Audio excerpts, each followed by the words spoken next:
कभी कभी जीवन में आगे बढ़ने के लिए उन चीजों और व्यक्तियों को भी त्यागना पड़ता है जो कभी तुम्हारी हृदय की गहराइयों में विलीन थे।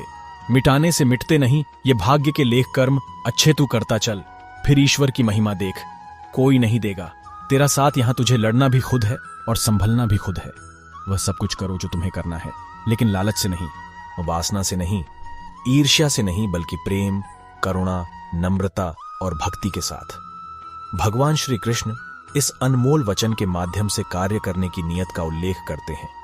जब किसी भी कार्य करने में अगर लालच होगा, बेईमानी होगी, जलन होगी, तो वो काम न तो सही होगा और न ही उसके परिणाम फलदायी होंगे। इसके अतिरिक्त जिस कार्य को हम पूरे मन से प्रेम पूर्वक करेंगे तो वो न सिर्फ हमारे लिए बल्कि समाज के लिए भी हितप्रद होगा। नरक के 3 द्वार हैं, काम, क्रोध और लोभ।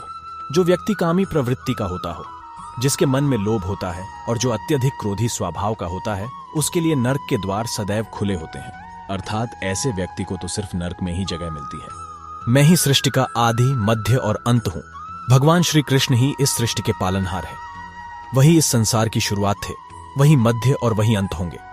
जो आप जो चाहते हैं उसके लिए नहीं लड़ते हैं, तो जो खोया उसके लिए मत रो। मनुष्य सब कुछ चाहता है पर सब कुछ उसे नहीं मिल सकता। आपको जो नहीं मिला उसके लिए पश्चाताप मत करो, और जो आपसे खो गया, जो आपसे अलग हो गया, उसके लिए निराश भी मत हो। मैं सभी प्राणियों के हृदय में स्थित आत्मा हूं। मैं सभी प्राणियों का आदि, मध्य और अंत भी हूं। हर व्यक्ति श्री कृष्ण से जुड़ा है और श्री कृष्ण हर व्यक्ति से जुड़े हैं। वही हमारे आदि, मध्य और अंत है। ठंड या गर्मी, सुख या दर्द का अनुभव करें। ये अनुभव क्षणभंगुर हैं, वे आते हैं और जाते हैं। उन्हें धैर्य पूर्वक सहन करें। समय एक सा नहीं रहता।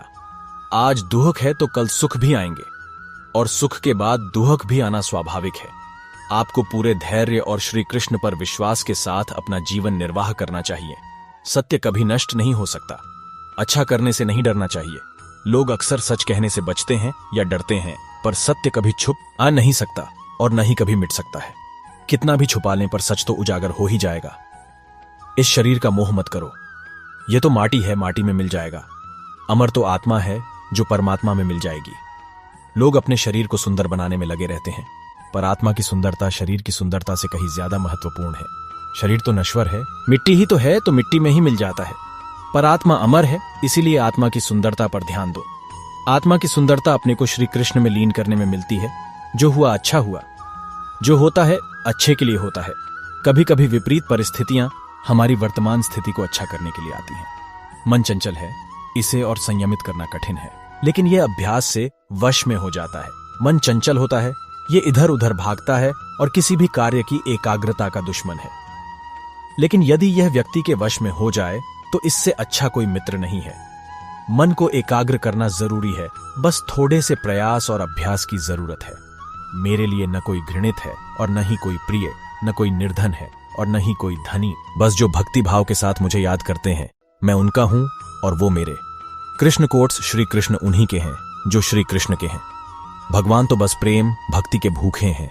जो भी उनकी भक्ति में लीन होता है, जो भी प्रेम से उन्हें याद करता है, वो सदैव उसका कल्याण करते हैं। मैं हमेशा तुम्हारे साथ और तुम्हारे आसपास रहता है, चाहे तुम कुछ भी कर रहे हो। जब भी आप कोई बुरा कार्य करते हो या अच्छा कार्य करते हो, आपको लगता है कि कोई देख नहीं रहा, तो यहाँ श्री श्री कृष्ण कहते हैं कि तुम जो कुछ भी कर रहे हो, मेरी दृष्टि सदैव तुम पर है। इसलिए आप यह मत समझे कि आप अकेले हैं, आपके साथ श्री कृष्ण सदैव हैं।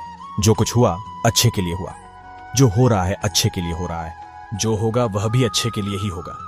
जो कुछ हुआ अच्छे के लिए हुआ, जो हो रहा है अच्छे के लिए हो रहा है, जो होगा वह भी अच्छे के लिए ही होगा।